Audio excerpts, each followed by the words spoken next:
మనకి ఈరోజు 2 పథకాలు అయితే రిలీజ్ చేయడం జరిగిందనమాట. ఒకటి వచ్చేసరికి నరేంద్ర మోడీ గారు రిలీజ్ చేస్తే, ఇంకో పథకం వచ్చేసరికి చంద్రబాబు నాయుడు గారు అయితే రిలీజ్ చేశారనమాట.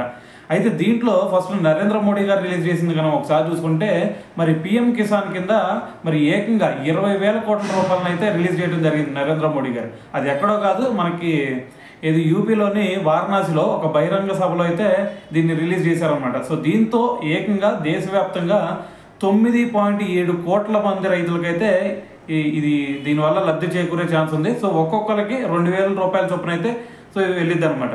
అయితే ఇంకో పక్కన చూసుకుంటే మనకి ఆంధ్రప్రదేశ్లో, అది కూడా ప్రకాశం జిల్లాలోని దర్శిలో మరి చంద్రబాబు నాయుడు గారు అన్నదాత సుఖీభవ పథకాన్ని అయితే రిలీజ్ చేయడం జరిగిందనమాట.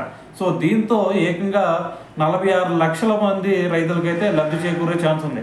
అయితే ఇక్కడ మొత్తం చూసుకుంటే ఇది పిఎం కిసాన్ కింద వచ్చే 2,000, అదేవిధంగా ఇక్కడ మొత్తం కూడా కలుపుకొని 7,000 రూపాయలు అయితే రైతులకు అందే ఛాన్స్ అయితే కనిపిస్తుంది అనమాట.